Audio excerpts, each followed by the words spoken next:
Hi everyone. Well, today I am with Dushyant Savadia, who is the founder of the Amber Connect group, and I have the honor of interviewing him tonight. So how are you? Very well, and you? I'm well, thanks. You have an accent, so we have extra things to talk about. You want to just wave to everyone and say hello? Hi, my name is Dushyant Savadia, and I'm the founder and CEO of Amber Group. Okay, so I have a few questions that I thought would be interesting to find out about you. Could you tell me a little bit of history about you and how you got to where you are now? Briefly though. Very briefly, I was born in India and I became a drug addict, alcoholic at the age of 17 and kicked out of the house at the age of 19, or in fact I became an alcoholic at the age of 14 and kicked out of the house at the age of 19. And then I started my career as a waiter in a restaurant, worked my way up, worked for several large corporates around the world. I came to United Kingdom in 2001 when I was 24, and I lived there for a long time, worked for some major corporates, but more importantly I became a humanitarian through the Art of Living Foundation and served the Art of Living Foundation teaching Art of Living workshops in prisons, in inner cities, corporates. And that's what brought me to Jamaica in 2011, and I made Jamaica my home for the last 7 years. And 2015 I started the first company inside Amber Group, and since then it's been fantastic. Okay, well, I want to unpack two questions there from what you just told me.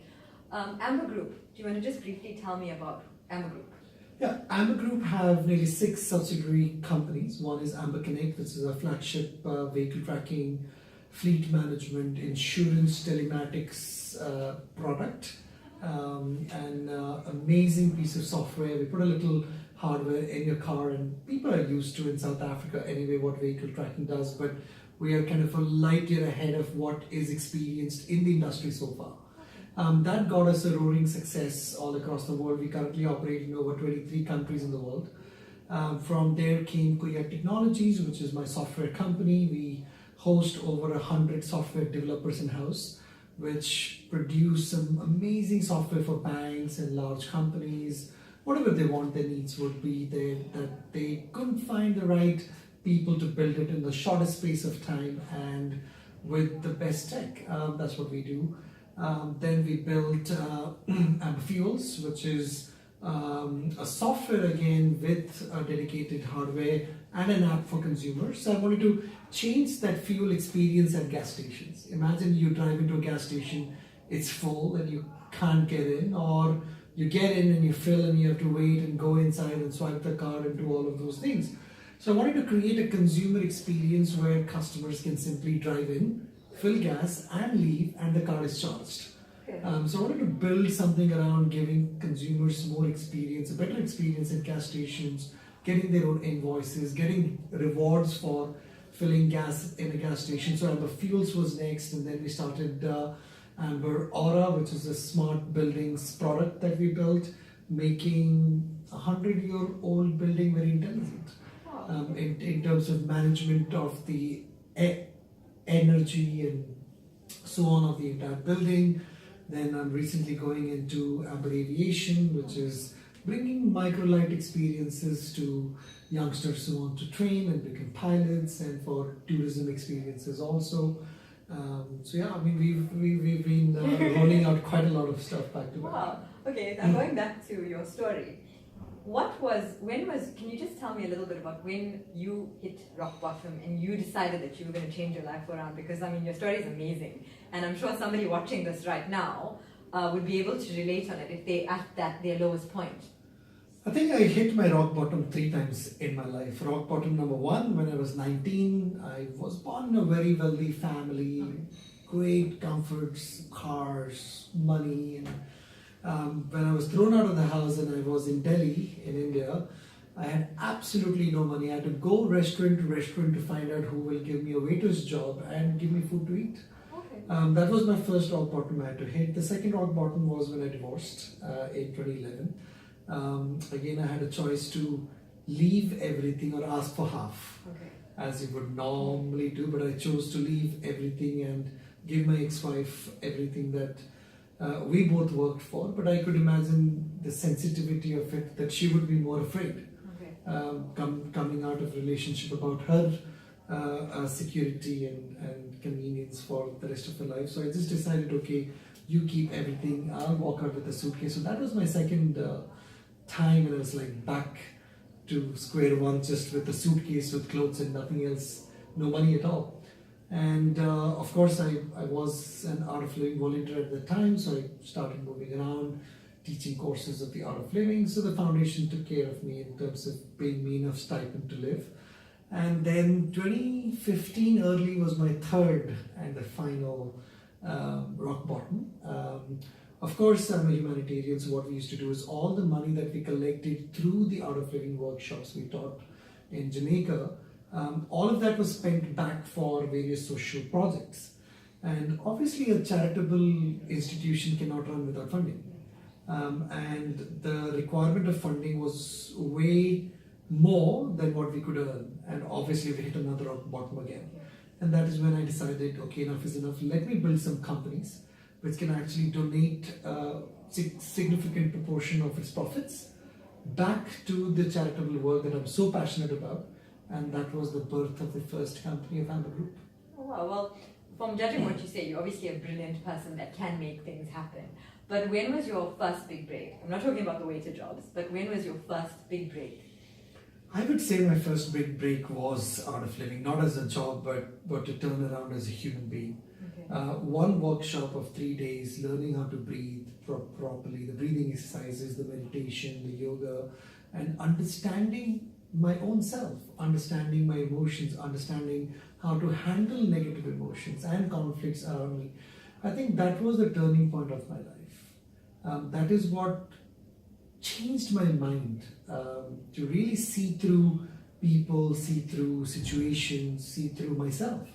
And I would say that gave me enough clarity in my conscience, gave me enough confidence in my consciousness, and gave me enough spirit to go look for something bigger and achieve the greatest. So, I mean, from that one art of living workshop, it has all been like a straight up. Situations, losses, impacts in life are going to come. I can't avoid it. I'm not saying this would be my last,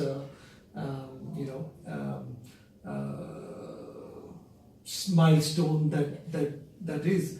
It could be many more. I'm still undergoing some challenges which I heard yesterday, day before I was not pleased with, but this is life. Things are going to happen.